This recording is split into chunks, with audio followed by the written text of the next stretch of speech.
नमो नमः। Good morning. पुनः स्वागतम् अस्ति संस्कृतकक्षायां। संस्कृत कक्षा देववाणी चैनल के द्वारा आपका हार्दिक स्वागत, अभिनंदन।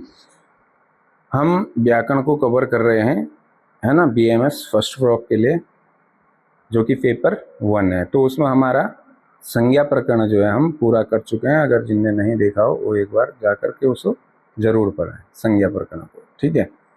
अब आज हम पढ़ेंगे संधि। क्या पढ़ेंगे? संधि। संधि, ठीक है। संधि प्रकरण क्या है? संधि प्रकरण। अब सबसे पहला है संधि कहते किसे हैं? प्रश्न डालिए संधि, नोट किए संधि, फिर उसके आगे लिखिए कि संधि किसे कहते हैं। प्रश्न को ये ऐसे ही पूछेगा वाइवा में, संधि कहते किसे हैं। तो संधि का मतलब होता है, लिखो, दो अत्यंत निकटतम वर्णों के मेल से जो विकार उत्पन्न होता है, यानी कि परिवर्तन जो आता है, वहां पर विकार जो आ जाता है, उसको संधि कहते हैं। ठीक है भाई। संधि में दो वर्ण मिलेंगे आपस में, एक पूर्व वर्ण, एक उत्तर। एक पूर्व पद का वर्ण होगा अंतिम वर्ण, और दूसरा उत्तर पद का प्रथम वर्ण। हमने पढ़ा ना, परः सन्निकर्षः संहिता, कि वर्णों के अत्यंत निकटतम होने पर उनको संहिता संज्ञा दी जाती है। तो लिखिएगा, वर्णों के अत्यंत निकट आ जाने पर या निकटता से जो विकार उत्पन्न होता है उसको संधि कहते हैं। क्या कहते हैं? संधि कहते हैं। ठीक है। और संधि का जो दूसरा मतलब होता है जोड़। जो दो पद हैं, तो दो पदों को जो जोड़ने वाला, जो बीच में जोड़ने वाले जो वर्ण है, वो ही संहिता के संधि कहलाएंगे। तो सीधा सा मतलब एक इसका हो जाता है जोड़, है ना। हमने कहा स्वागतम। अब स्वागतम में जहां पर जोड़ होगा, हमें उन दोनों पदों को अलग अलग कर देने हैं, उसी को हम संधि बोलते हैं। ठीक है, लिख लिया। दो अत्यंत निकटतम वर्णों के मेल से जो विकार उत्पन्न होता है उसे संधि कहते हैं। ठीक। अब इसमें लिखिए संधि के प्रकार। दूसरा प्रश्न लिखिए प्रकार। ठीक। संधि जो आपको पढ़नी है, तीन संधियां पढ़नी है आपको। ठीक है। सबसे पहले पढ़नी है स्वर।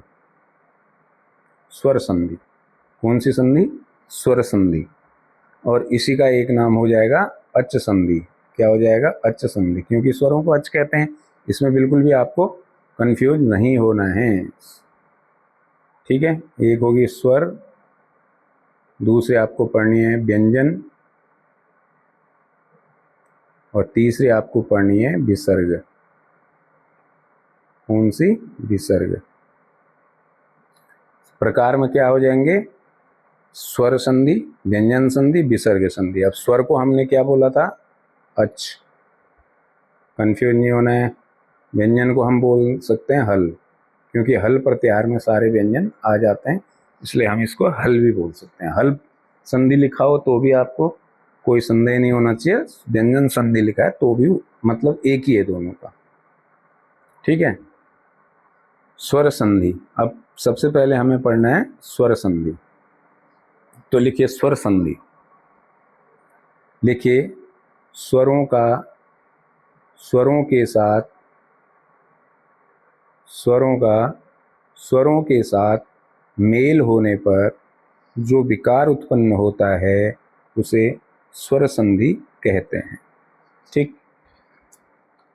दूसरे शब्दों में कह सकते हैं हम अचों के मेल से जो विकार उत्पन्न होता है उसे अच संधि बोलते हैं या स्वर संधि बोलते हैं। स्वर प्लस स्वर क्या होगा? स्वर प्लस स्वर, अच प्लस अच। स्वरों के साथ मेल होने पर जो परिवर्तन होगा वहां पर, उसको हम स्वर संधि बोलेंगे। बात क्लियर, स्पष्ट होगी? स्वर संधि में कौन मिलेगा? स्वर से स्वर, स्वर प्लस स्वर, स्वर धन स्वर, स्वर जमा स्वर। ठीक है। उस स्वर संधि में कितने 8 प्रकार, कितने प्रकार की है 8 संधियां आ जाती हैं स्वर संधि में, 8 संधियां आती हैं। ठीक है, अब उसमें से अब इतना समझ गए संधि किसे कहते हैं, कितने प्रकार की होती है, स्वर संधि किसे कहते हैं। 3 प्रश्न आपके हो जाने चाहिए नोट। संधि में अब स्वर संधि के अंतर्गत सबसे पहले हम पढ़ेंगे दीर्घ संधि। और दीर्घ का मतलब बड़ा, है ना, हम बोल देते हैं ना बड़ाई, बड़ा आ, बड़ा ऊ, ऐसे बोलते हैं। तो दीर्घ वहां भी हमने पढ़ा था, ह्रस्व, दीर्घ और प्लुत, ये 3 प्रकार के स्वर पढ़े थे हमने। तो दीर्घ का मतलब बड़ा हो जाना। ठीक है, बड़ा हो जाना।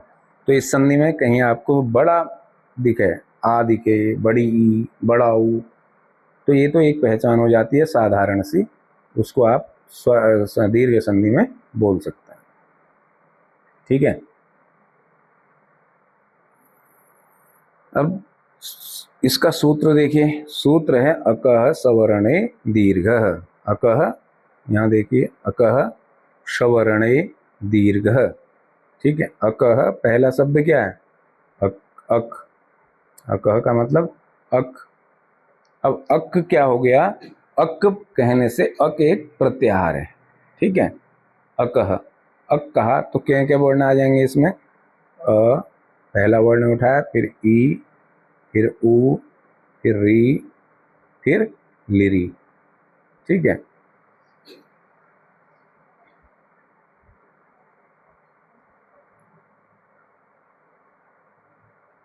ठीक है, तो इन वर्ण, ये वर्ण 5 वर्ण अक प्रत्याहार में आएंगे।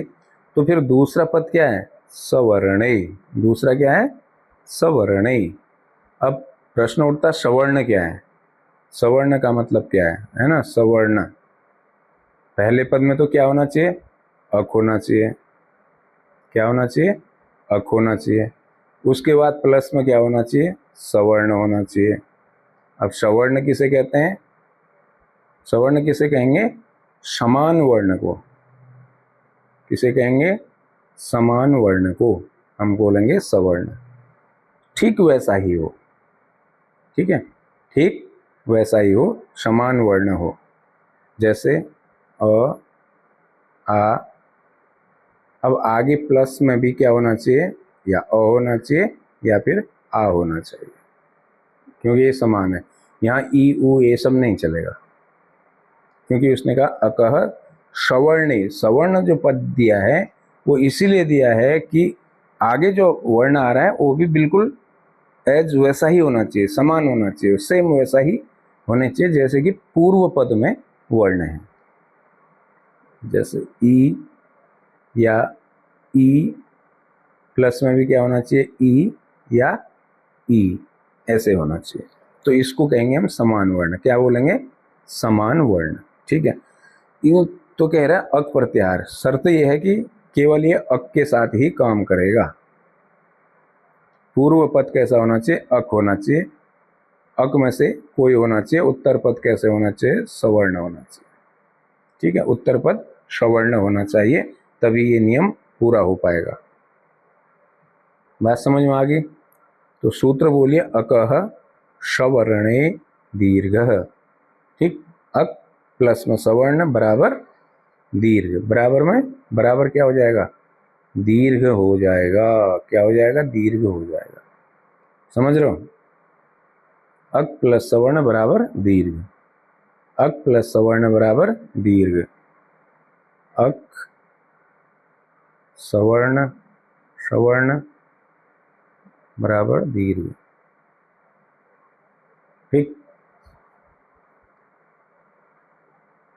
अक सवर्ण प्लस दीर्घ। समझे,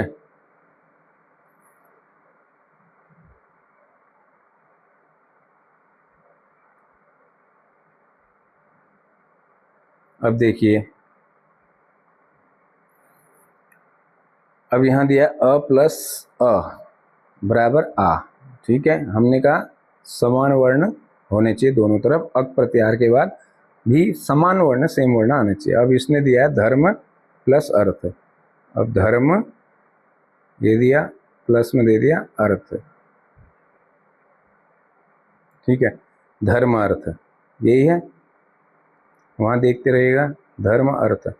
अब ये धर्म में, इस धर्म का जो अंतिम पद है, जो अंतिम पद है धर्म का, वो देखिए, धर्म का अंतिम पद है अ। धर्म में अंतिम पद, अंतिम अक्षर, अंतिम वर्ण क्या है? अ।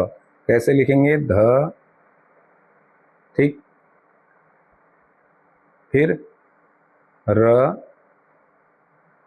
ठीक, ध के बीच में भी अ आ जाएगा, ध, अ, र, फिर म, फिर अ, ऐसे लिखेंगे, ध, अ, र, म, अ, ऐसे ही लिखते हैं ना बचपन में जब लिखा होगा। तो लास्ट में क्या आया? अ। धर्म में लास्ट में निकल के आया अ। तो उस अ के बाद आगे क्या? अर्थ, ठीक, इस धर्म के बाद अर्थ है। अब अर्थ का संधि कहाँ होती है? जो सबसे निकट वर्ण होते हैं, सबसे निकटतम वर्ण में, यानी कि इन दोनों में हो जाएगी, क्योंकि इनके बीच में कुछ नहीं है, कोई वर्ण नहीं है, तो इनकी बहुत समीपता हो रही है। तो इन दोनों में अब नियम क्या है? समान वर्ण, अ प्रत्याहार का हमें अ मिल गया, और वहां प्लस में आगे भी क्या है? अ ही है, तो यहाँ पर दीर्घ संधि काम कर जाएगी। तो यहाँ इन दोनों के मेल से जो परिवर्तन होगा वो आ हो जाएगा, वो आ हो जाएगा, ठीक है, वो क्या हो जाएगा? आ हो जाएगा। इसलिए इसका क्या बन गया आगे जाके? जो बनाया है, क्या बनाया है? धर्मार्थ। क्या बनाया है? धर्मार्थ। ये धर्म था ना, आ जोड़ दिया, धर्मा। अब थ बचा हमारे पास, बचा गया वहां अर्थ, धर्मार्थ, ठीक है, समझ में आ गई बात? अ था, म का, म का अ, यह हलंत नहीं होगा, प्लस अर्थ का अ, अर्थ का अ। अब ये जब ये दोनों मिल गए अ और ओ, यहाँ आ गया, ठीक है। अब ये वाला वर्ण हमारे पास बच गया, थर, रत, बरा, ठीक, रत बच गया। तो आ हुआ, तो जो धर्म का क्या था हमारे पास? धर्म का, जो धर्म का अ था उसको तो आ हो गया। अब ये रत बचा हुआ धर्मार्थ, अर्थ हमारे पास बन गया निकल के धर्मार्थ। बात समझ में आ गई? नियमों को समझना है, रटना नहीं है, रटने से नहीं होता है काम, समझना है, ठीक है। अगर इसकी जगह दूसरा लेते हैं, हिम प्लस आलय, आलय, आलय, ठीक है। यहाँ पर भी क्या है? ये हिम का, ये जो है हलंत, ये हलंत नहीं है, ठीक है, हिम है सीधा, हिम। तो हिम के म में भी क्या है? अंत में क्या आ रहा है? अ आ रहा है, ठीक है, क्या आ रहा है? अ आ रहा है। और उधर भी समान वर्ण क्या आ रहा है? आ। दोनों समान ही, एक ही तो है, इसी का दीर्घ रूप आ है, अ का ही दीर्घ क्या है? आ है। तो इन दोनों के मेल से भी बनना तो दीर्घ ही है, अब यहाँ दीर्घ ऑलरेडी है ही है, तो इस दीर्घ, इस आ को हम इसमें मिला देंगे, आ खत्म हो गया। अब लय बचा, आगे क्या बचा हमारे पास? लय, इसको जोड़ दिया तो बन गया हिमालय। क्या बन गया? हिमालय, पूरा लिख देंगे हिमालय। बातें समझ में आ रही हैं? हिमालय, हिम प्लस आलय, हे हिम बर्फ, आलय घर, बर्फ का घर, क्योंकि हिमालय में हमेशा बर्फ रहती है, ठीक है। ऐसे आगे आप देखोगे पुस्तकालय, पुस्तक प्लस आलय, पुस्तकालय। विद्या, आ के बाद अ आ रहा है, आई होगा, विद्यार्थी। विद्या प्लस आलय, आ प्लस आ भी क्या होगा? आई होगा, दीर्घ ही होना है, प्लुत तो हो नहीं जाएगा, ठीक है। शत्रु, शत्रुष अबुद्धिमताम, अब यहाँ शत्रुश्च लिखा है तो शत्रु ऐसे संधि हो जाएगी ना, शत्रु, शत्रुश्च, लास्ट में च है, लास्ट में क्या है, च है, शत्रुश्च। अबुद्धिमताम में अ है, ठीक। ये दोनों को मिला देंगे तो यहाँ चा हो जाएगा। क्या हो जाएगा, चा बन जाएगा, ठीक है। वहां पर चा हो जाएगा तो चा बन जाएगा, तो बन गया शत्रुश्चा बुद्धिमताम, ठीक है। पंच अर्था, पंच प्लस अर्था, अ प्लस आ, पंच लिखेंगे, फिर अर्थ लिखेंगे, और वो मिलके क्या बन जाएगा, इन दोनों, इसमें भी अ है, इसका अ, ठीक, और ये अ का अ, इन दोनों को जब मिलाएंगे तो एक शब्द बनेगा आ।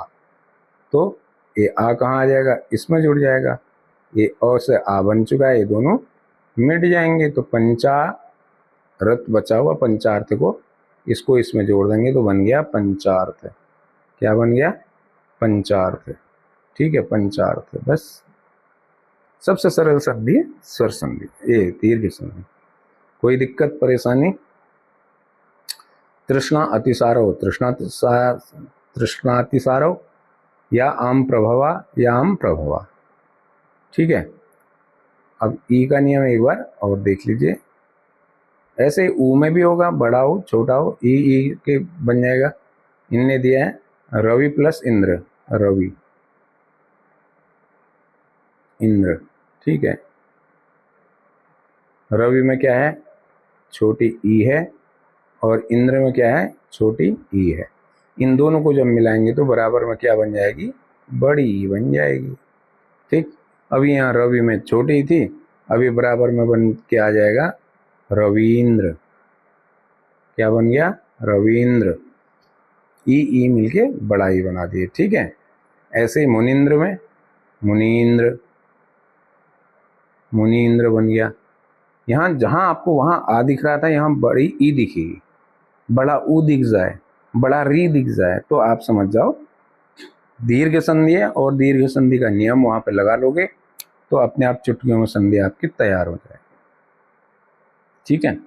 ऐसे गिरीश, गिरी प्लस ईस, गिरीश बनता है, गिरी प्लस ईस है ना, गिरी पहाड़, फिर ईश देवता ईश्वर, तो बन जाएगा, इस छोटी ई को क्या हो जाएगा, बड़ी ई हो जाएगा, ये ई इसमें आके मिल जाएगी तो बन जाएगा गिरीश, ठीक है। चलो एक ओ का भी देख लो।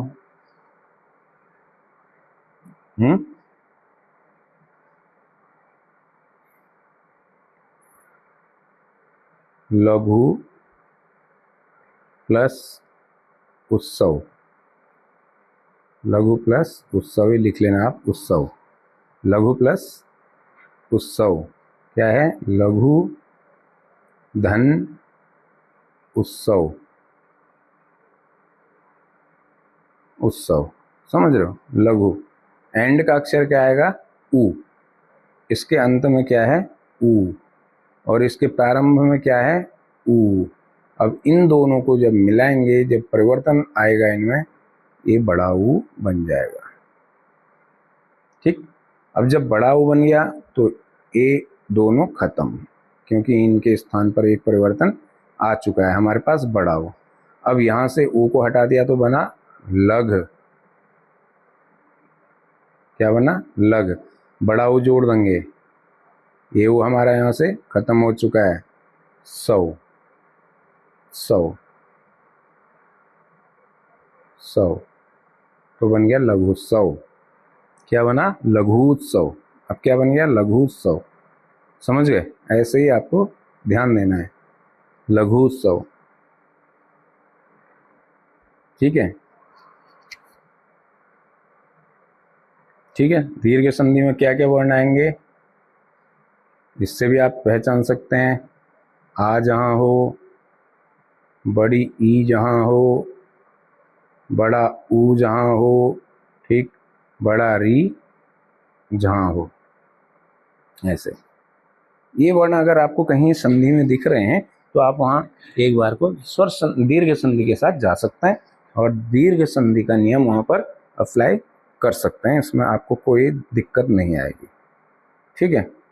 चलें अगली संधि की ओर। ठीक, चलिए अगली है गुण संधि।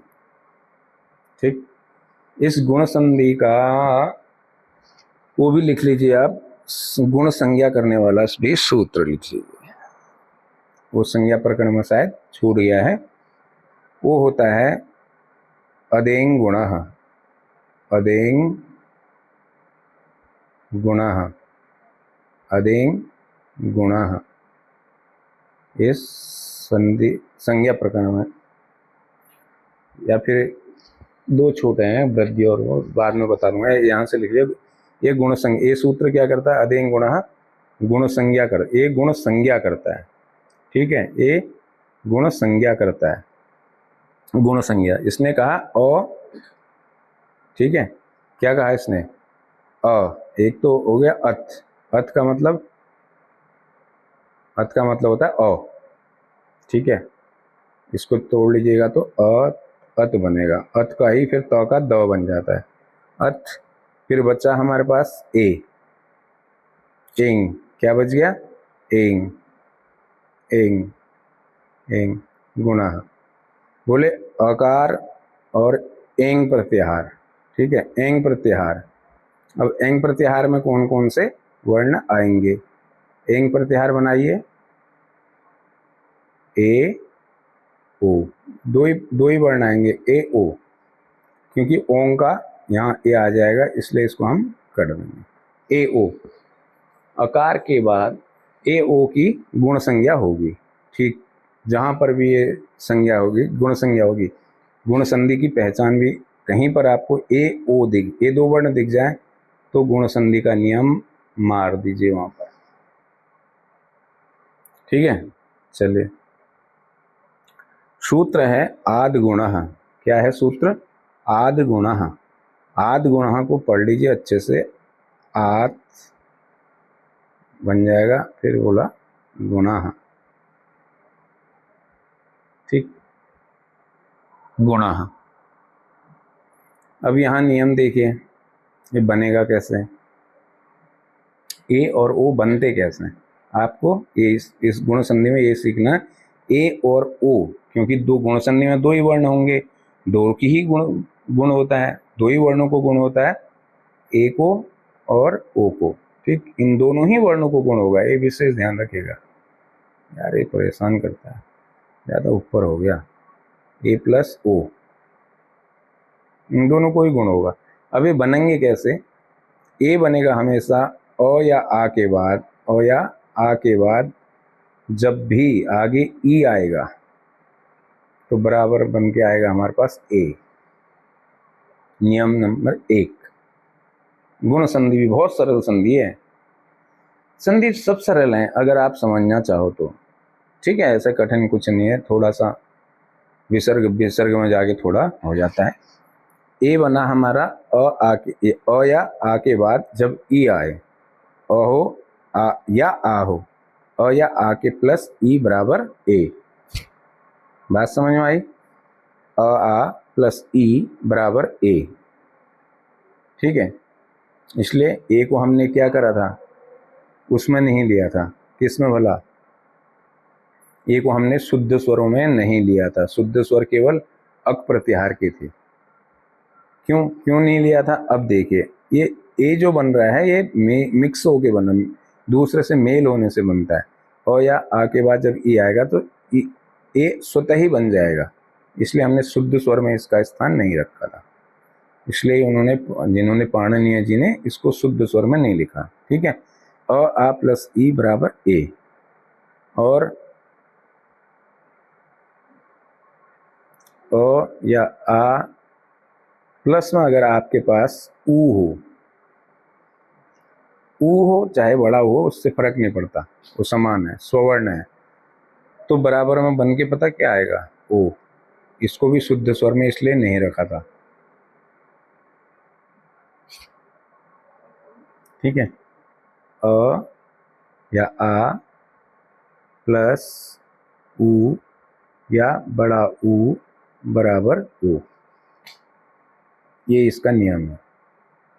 जहां ओ दिखे ऐसे संधि करनी है आपको। अब अ आएगा या आएगा, इसका उस शब्द का अर्थ पर निर्भर करेगा, है ना।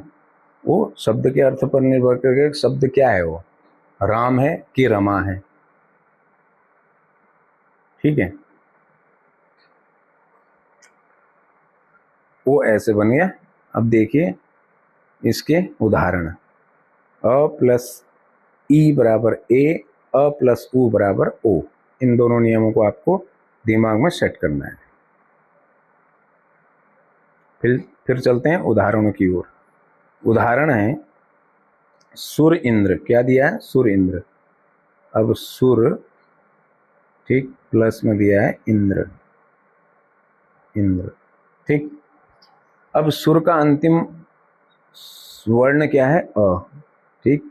इंद्र का पहला वर्ण क्या है, ई। तो नियम काम करेगा।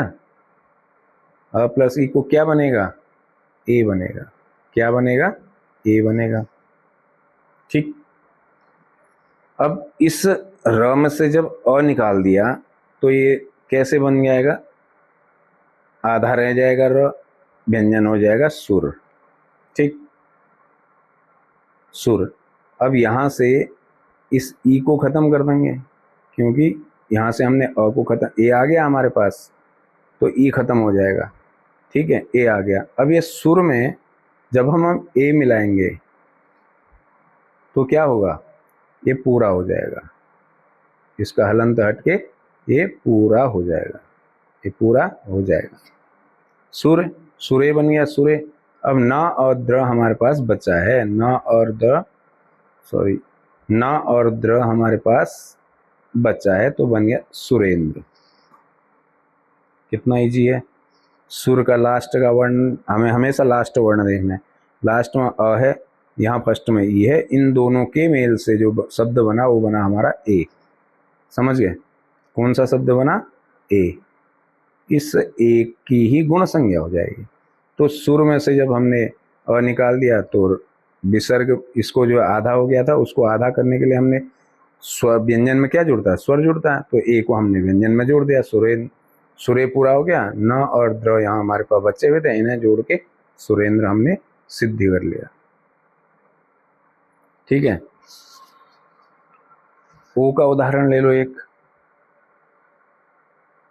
चंद्रो, चंद्र प्लस उदय, चंद्र प्लस उदय। चंद्र कैसे लिखेंगे, देखिए जो र नीचे लगा होता है ना वो हमेशा पूरा होता है, तो इसमें द आधा है, द प्लस र ऐसे बना हुआ है, ठीक है। तो र का अंतिम वर्ण क्या है, अ है। उधर फर्स्ट वर्ण क्या है, उ है। अब उ और ए जब मिलेंगे तो हमने पढ़ा है उन दोनों को ओ बन जाएगा, उन दोनों के स्थान पर ओ बन जाएगा, अ, ठीक है। अ और उ को जब हम पर, अ को उ से जब मिलेगा तो हमारा एक नया शब्द बन के आएगा ओ, ठीक। चंद्रमा से अ निकला तो ये आधा हो गया र, ठीक। यहाँ से उदय खत्म हो गया क्योंकि उसका ओ बन गया है, तो अब इसको बनाएंगे तो हमारे पास बन के आएगा चंद्रोदय, चंद्रोदय। क्या बन के आएगा, चंद्रोदय, चंद्रोदय, है ना। बहुत सरल है। अब भी कठिन लग रहा है क्या,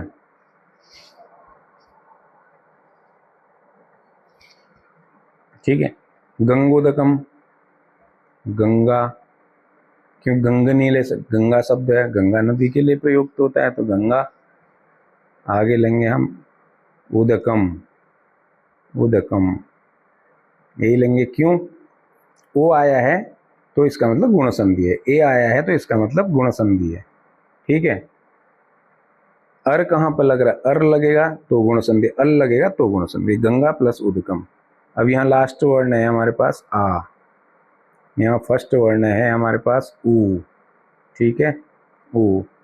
तो अब इन दोनों के स्थान पर एक नया शब्द प्रयुक्त बन जाएगा, इन दोनों के मेल से ओ, ओ, ठीक। अब ये ऊ यहाँ से खत्म हो गया, आ यहाँ से खत्म हो गया, समझ रहे हो। अब बचा हमारे पास गंग, शब्द क्या बचा, गंग, क्या शब्द बचा, गंग, ठीक। दकम यहाँ बचा ही है। अब ये गंग में ये हलन तो हो जाएगा क्योंकि इसमें से आ निकल चुका है, तो व्यंजन स्वर निकल जाएगा तो व्यंजन आधा हो जाएगा।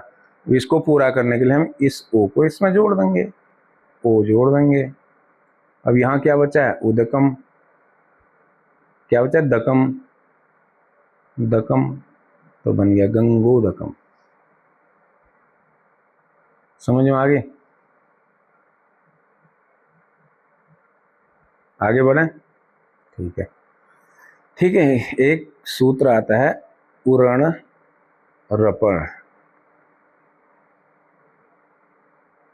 उरण रपण ऐसे करके सूत्र आता है। वो कहता है कि कहीं पर भी अगर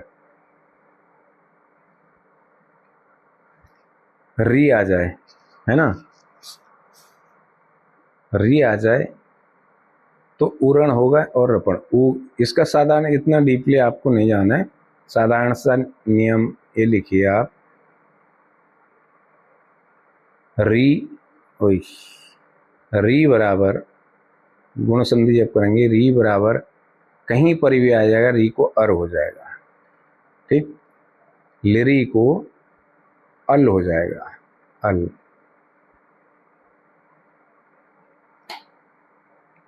क्या होगा, री को अर प्रयुक्त होगा, री का जब हम री से अगर संधि करेंगे तो अर हो जाएगा, ली का अल हो जाएगा, ठीक है।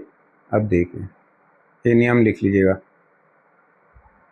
इनने कहा देव ऋषि देवर्षि, देव प्लस ऋषि, यही दिया हुआ है ना, एक कमी होता है, इसको थोड़ा दिमाग में बैठा लीजिएगा।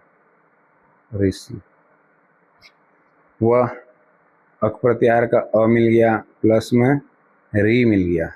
अब री मिल गया तो री को क्या बताया मैंने, अर प्रयोग होगा, क्या प्रयोग होगा, अर, री को अर हो जाएगा, है ना। तो हमें वहां मिल गया देव, यहाँ मिल गया ऋषि, यहाँ मिल गया ऋषि, ठीक है। तो अ यहाँ बना, प्लस में यहाँ री का री ले लिया हमने, बराबर में क्या बन जाएगा, अर बन जाएगा, अर, क्या बन जाएगा, अर बन, अरे यार क्या हो रहा है, देव ऋषि, देव ऋषि, ठीक है, इसको बना ऋषि लिख लीजिएगा। तो यहाँ था हमारे पास अ, यहाँ प्लस में हमारे पास री, ठीक है, री है, इनको मिलने से क्या हो जाएगा, अर, ये काय में प्रयोग होगा, अर में, ठीक है। तो देव का अ खत्म, री का री खत्म, ठीक, अर प्रयुक्त होना है। अब दे यहाँ नहीं लिखते हैं भाई,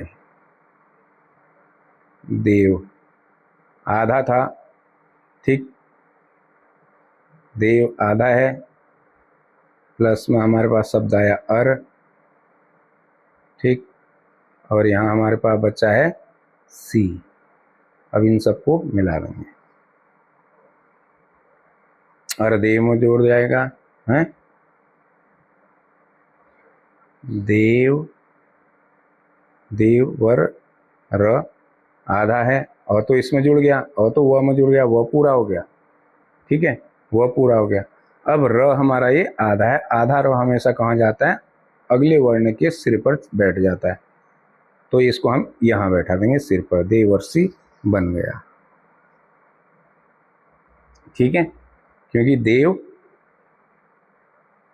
प्लस में ये अभी अधूरा है, प्लस में हम अर करना है इसको, अर री की जगह, तो जब ये अदेव में मिलेगा तो देव जो है वो पूरा हो जाएगा, ठीक। र बचेगा ये आधा। तो ये इसका नियम क्या होता है, अगले वर्ण की खोपड़ी में जाके बैठ जाओ, सिर पे बैठ जाओ। आधा र हमेशा ऊपर, पूरा र हमेशा नीचे। ठीक है, ऐसे ही तवलकार भी है, इसमें भी वही नियम का, यहाँ अल हो जाएगा, अल बना के दिखाऊं तो लिरी है ना आगे, लिरी, लिरी को मैंने क्या बोला था, अल प्रयोग होना है। नियम वही है, अ निकलेगा, लिरी निकलेगा, यहाँ से लास्ट वर्ण अ है, यहाँ लिरी है, तो इन दोनों के मेल से बनेगा अल, अल। ठीक है, ये विसर्ग, ये हलंत होगा ल, अल, अल बन गया। अब इसमें हम देखेंगे त व। ठीक, अब इसको हम पूरा कर देंगे, और क्योंकि अ त में वो में जुड़ जाएगा, ये री खत्म यहाँ से हो गया, ये अ खत्म इसमें से हो गया, तो आधा व बचा था तो अ जोड़ लिया, स्वर जोड़ लिया हमने, तो पूरा हो गया। अब हमारे पास ल आधा है, तो र ऊपर जाता है, ल तो जाएगा नहीं, आधा लिखेंगे। ठीक है, अब यहाँ क्या बचा है, कार, तो इसको कर देंगे कार, तो बन गया तवल कार। बात समझ में आ गई? ठीक, नहीं आएगी तो कमेंट मारेगा, कमेंट कीजिएगा, समझा देंगे आपको। अब ये सब आयुर्वेदिक उदाहरण है, पंच प्लस इंद्रियाणी। ठीक, पंचेंद्रियाणी। अब आपको ऐसे देगा जैसे ये है पंचेंद्रियाणी। अब ए से आप समझ जाओ गुण संधि है, तो भैया मतलब अ से ई को मिलाना है, तभी जाके ए बनेगा। तो हमने लिख लिया पंच इंद्रियाणी का ई ले लिया, इसका अ, इसका ई बराबर ए, तो दोनों खत्म, च अधूरा रह जाएगा, और च में अधूरे च में ए मिलाएंगे तो बन जाएगा पंचे। फिर द्रियाणी हमारे पास है ही, वो तो पहले से हमारे पास है, ये बचा हुआ शब्द है हमारे पास, जोड़ देंगे उसमें पंचेंद्रियाणी। चेष्टा, ठीक है, दूसरा चेष्टा, न ईंधनम नेंधनम, नैर्लज्य ईर्ष्या नैर्लज्य ईर्ष्या, रमेष्टि, ये सब क्या है, ए ओ के उदाहरण है, इसलिए यहाँ पर गुण संधि अपने आप बन जाएगी।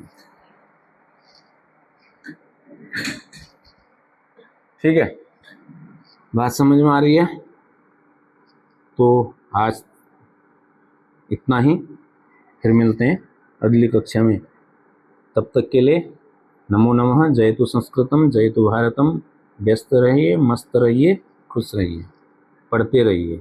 ठीक है, ओके।